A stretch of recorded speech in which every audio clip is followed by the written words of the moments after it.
Yeah, this is where all the memories started. How do you feel coming here right now? Weird. You remember it? Yeah, he was strict. He didn't let me get away with anything. We used to go to tournaments, and between games, all the kids would go to a restaurant. He'd go back, I'd take him back to school. He used to hate me. I just wanted to be my brother when I was young, right? So he played hockey, I wanted to play hockey. He played basketball outside, I wanted to play basketball outside. We used to have like a little basketball net there, and that was our court, a little one-on-one, a little unfair with the 8-year difference, but I didn't win once for about 10 years, so that was fun. It's nice going to visit them and seeing what life is becoming.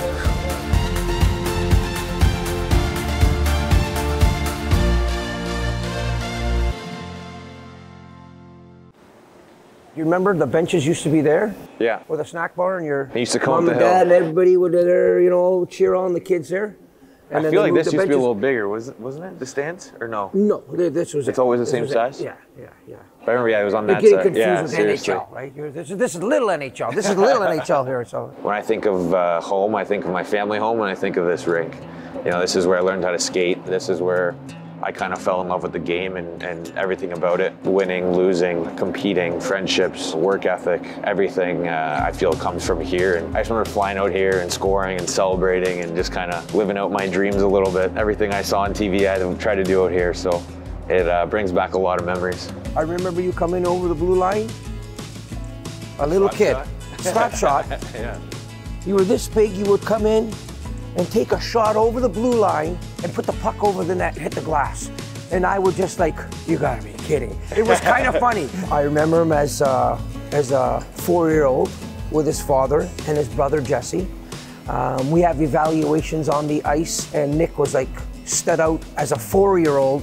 He wasn't walking on the ice like a little Bambi and falling down. He was whipping up and down the ice as a 4-year-old. It's like, holy cow. So the difficulty was, you put him on the beginner line or you put him with the intermediate. If he started on the beginner, within a month, he would be on the intermediate line playing with the older kids, because that's where he belongs.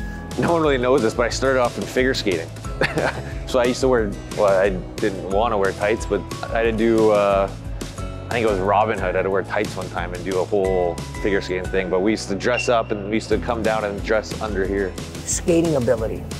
Skating ability surpassed expectations of young kids. My dad put me in figure skating, said I wasn't allowed to play unless I learned how to skate, so I had to start figure skating, get the tights on, and then move to the shin pads and the hockey gears. The proper technique of skating, that's what stood out with Nick.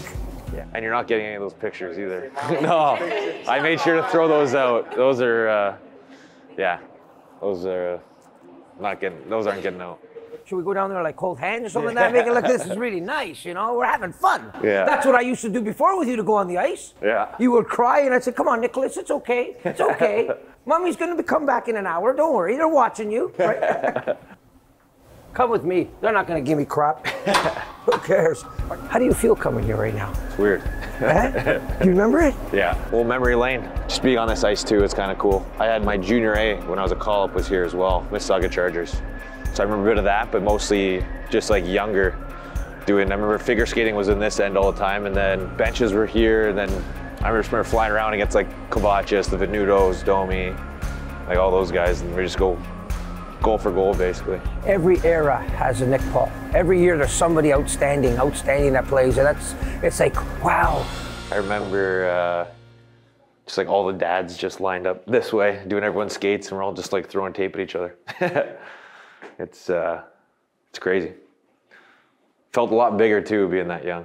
Basically the most valuable player, most dedicated, most MVP of our program, and that was 2001, Nicholas Paul, right? So I'm not sure if he could have held that. That was heavy. It was pretty heavy for a 6-year-old, right? You probably dropped this a couple times too, but.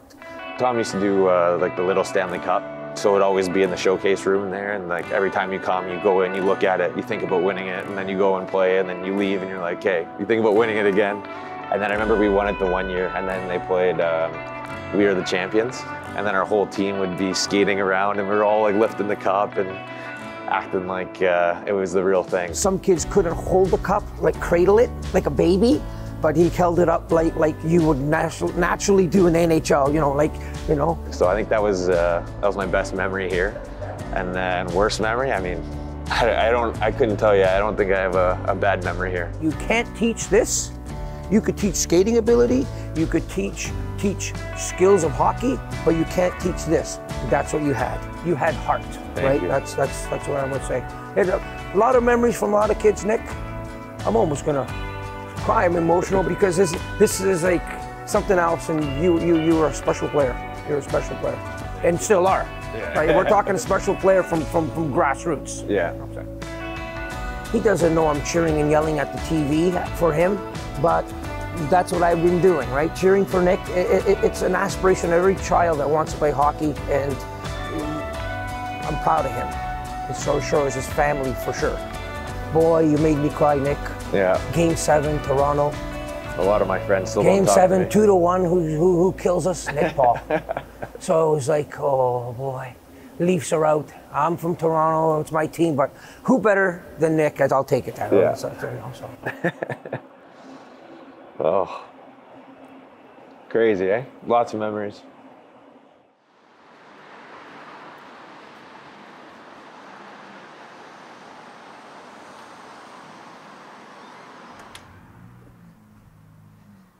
ECJ Computers, the store that I started back in 1991. E stands for Elwood, C is for Christopher, my oldest son, and J is for Jesse, my second son. And there is no N for Nick because he wasn't around. Ron? Long time no see. Yes, good to see you. Good to see you too. Toronto fans weren't happy with you. No, still not. I don't know if Nick remembers or not, but Ron helped with all his projects in school and basically did them for us. So, thank you, Ron. The advantage of this store and with Ron, if I had to take off at 4 o'clock, especially in tournaments, if you have to drive somewhere, I could take a Friday off. I knew Ron would cover it, right? And the good thing about Ron, if we got behind, he'd go after hours to a customer. He'd go on his own time on Saturday or Sunday and do things. So that's the reason he has this store now, is he actually made this store possible. And so I owe a lot to Ron. So this is Nick's favorite room. It's where he got to do his studying. So go ahead. I had loads of math books and spelling books and you name it. After school I'd do my homework and then I would have to do a couple pages of math books and all that division, multiplication, spelling, everything. This was all here and I hated it and I refused to do it and I just sat there for about 2 hours refusing to do it. So I'd pick him up at school, bring him here and do homework just like a normal kid, except he was here instead of at home. And then usually from here we had to rush either home to eat or straight to a practice. He always had something. He'd always come in and just yell at me in between customers because I'd be doing something in here. So everything but the homework. So, but yeah, no, this is where I spent my whole childhood basically. No, it was tough in there. That kitchen table, when my wife and I got married, that's the first table we had. It just occurred to me now. And we put that in there and he'd do his homework there. And then we're always rushing somewhere. He may change there, like into high equipment. A lot of times we're rushing from here to somewhere. If I was done, I get to come out here and play solitaire. And that was my, that's what I got, so. I don't remember him having time to play solitaire. He probably snuck out and did that when I was doing something else. In the spring, it was hockey and field lacrosse. In the fall, it was football and hockey. And you'd have to rush. Like in football, they had 3 practices a week, and hockey had 3 practices a week, and negotiate with the coach, 2 and 2. And we'd have a practice up in the rink, then we'd hop in the car, rush down. I remember we'd rush down to the football field, and I'd throw his equipment over the fence and climb over the fence, and he'd run, because the practice already started, right? Yeah. I joined a lot of practices halfway through. Nick's the type of guy that makes friends for whatever team he plays for. And he just enjoyed all sports. And he'd come to me, Dad, I want to play baseball. I says, I've got this, you got this, I want to play. My wife and I spent a lot of money on gas and a lot of kilometers or miles to you guys on the vehicles. He was 15 and they wanted him to stay playing lacrosse. And so the coach and the manager came to the house and I said, Nick, Mom and I are going to go outside. It's your decision. You handle it. I was outside. I wondered if he could handle it. He come out and they come out and said he's not playing. Good for him. So that was a lesson. You know, at 15, I had to stand up to what he wanted to do, and he did it and they concentrated on hockey, and here he is today.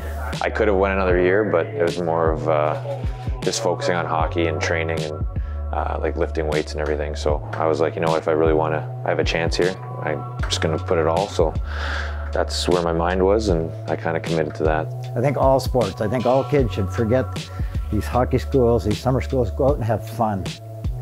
You know, as a coach, I coached hockey for a long time, and a lot of kids, when they got to 12, that's when they quit, because the parents made them go and they just did it. When they got to be, might be different now, but kids at 12 learn to speak their mind and tell their parents no.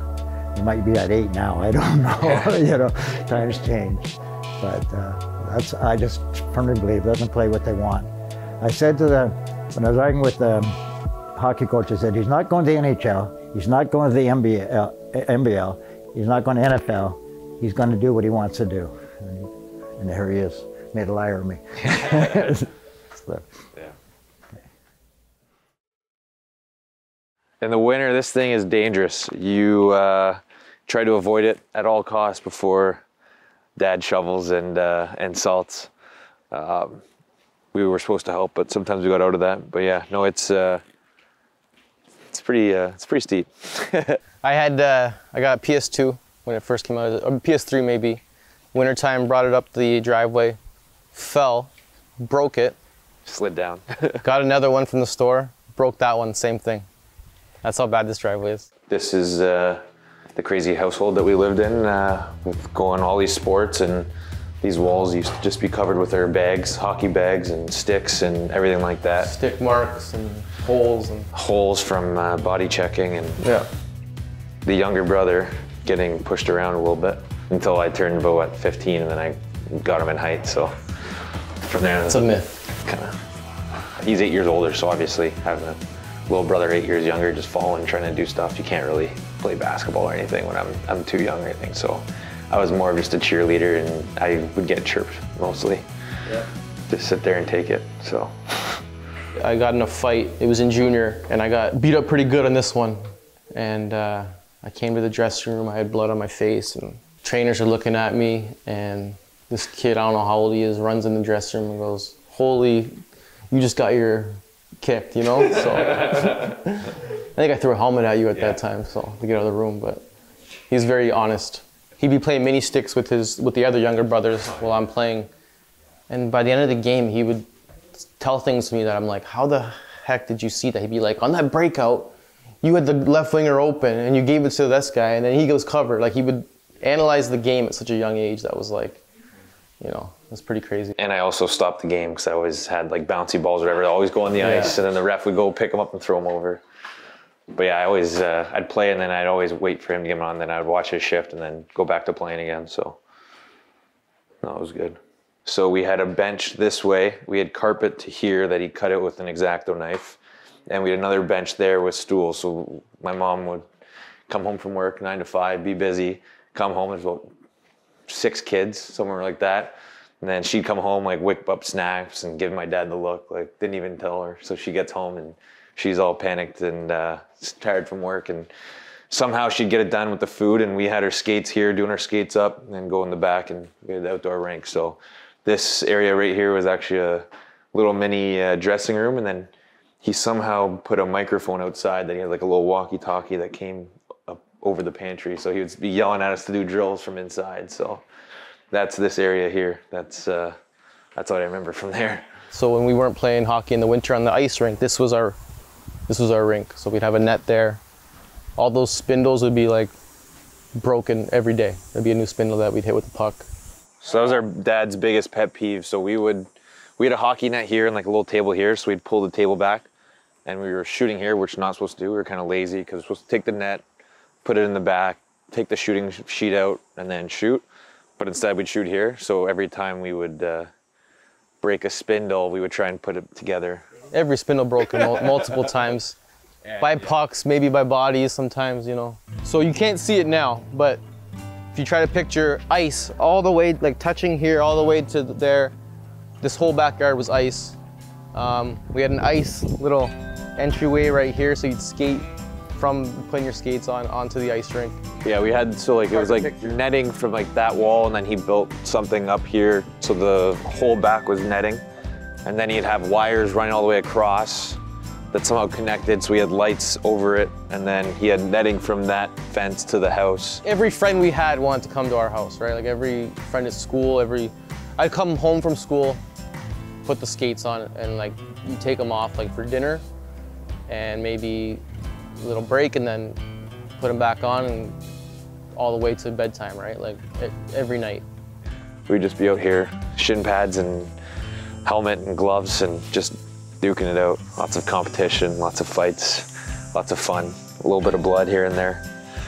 Just made you stronger. This guy he would wake up every hour. 1 in the morning, 3 in the morning, 5 in the morning, and flood the rink. You know, our parents made huge sacrifices for us, and as you heard my dad with the flooding the rink every 2 hours, so they just found a way to make everything work, make it easy for us, and not realize kind of the struggle that was going on. So they always made it the best place for us, so we're very grateful for that. I think this rink actually like really helped him a lot. Ever since he could skate, he was playing with the big guys, right? There was no mercy. Even when people didn't show up, it would just be like me and my brother, or me or my brother out here, and it was like, we grew up in Toronto, Mississauga area, and I was thinking like ACC, like overtime winning goals, and you're just picturing yourself in those moments. So you just kind of put yourself in this scenario out here, and you're just pretend to be one of those players, and you're putting yourself in situations, and to actually have a chance to do that and play in front of all these people, and to score game-winning goals, it's pretty special when you wind down and really think about it. So yeah, it's even just talk about it now, it's just kind of crazy to think just this is where it started. We were the hot spot, that's for sure.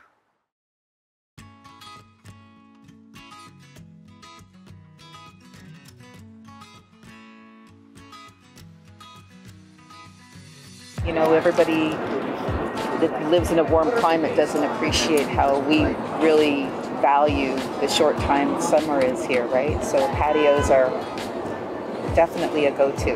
Yeah, especially you're cooped up, it's cold, winter, gray. As soon as that sun's out, I mean, it's pretty fun to get on a patio, maybe start with a beer, just one, and then a little bit of food, and yeah, it's unreal on the weekends. I would say originally first thing that comes to mind is home. This is where we raised our boys, so it's got a feeling of home. ECJ is right there, and this is the back of ECJ. And this is the area where everything came together. I mean, growing up, it was a little easier at nighttime, I feel like. We were always so busy, and then nighttime is kind of when we had our dinners and everything. So I think dinners, we always try to do as a family, always do together. Play cards, yeah. Do a lot of that stuff, so. Yeah, he rigs the deck. Don't beat him in cards though, he takes it really personal. Yeah. When we're together the most is usually when we're eating. We're always go, go, go, and then the times we stop and take a break is when having food or outside, or we go for dinner or a patio or something like that. So this is family time is when we eat.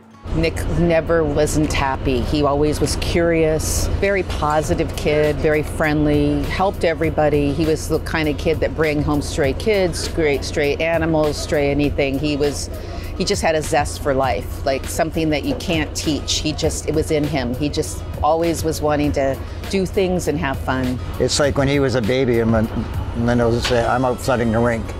And he's like Leo's age, and he puts on my big work boots, and he's trying to come out to help me flood. That's the way Nick was. At school, if there was a kid being picked on, Nick was the protector. He'd go play with that kid, because he just felt bad for them. That's Nick. I'm sure, guys, you could pick a million different things, but what has been the best part of this journey for the two of you? I just think the way our boys turned out. I don't think the fact that Nick's in the NHL and whatever. I was going to say it has nothing to do with the NHL. Yeah, when I seen the boys in the backyard yesterday, I'm the big suck in the family. The boys always laugh, don't make Dad cry, right? But when I seen the two boys sort of taunting each other, whatever, like, you know. We just lucked out with our boys. You're gonna make me cry now.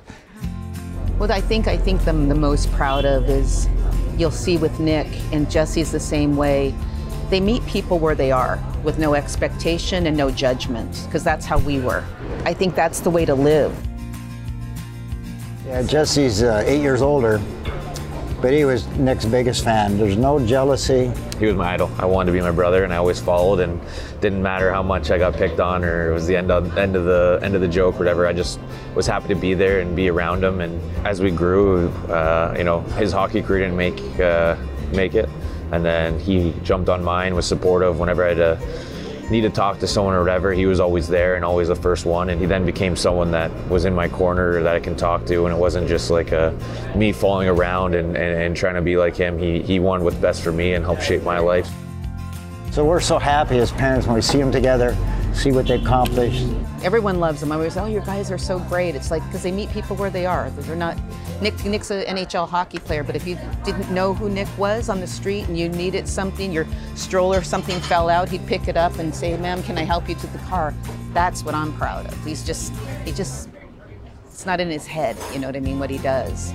It's who he is in here. My family's been a huge support system, especially my brother, and helping with that. So I'm lucky. I couldn't ask for a better family. Everybody, because Nick was such a great kid, they always rooted him on. And, you know, when we were in the playoffs, we're playing Toronto in Game 7, my phone was blowing up of people that said, Mel, I'm so conflicted. I'm such a Leaf fan, but I'm so happy for Nick, right? And that to me tells me the person that he is, right? And everybody, because of how good of a person he was, people, even in those situations like a Game 7 where you're a hardcore Leaf fan, you recognize how happy you are for this kid. I could go on with all the people that have helped me out. I don't know if we had enough time this weekend to go through everyone, but just the select players of people that have impacts, and I think that's a huge part. You know, there's so many good people out there that do things for the right reason and not for it to come back and get the fame for it, right? They do it because it's the right thing to do, and they have a big impact on a lot of people's lives. So, like I said, it's not just the parents or the guardian. It takes a whole village to insert values and work ethic and life lessons.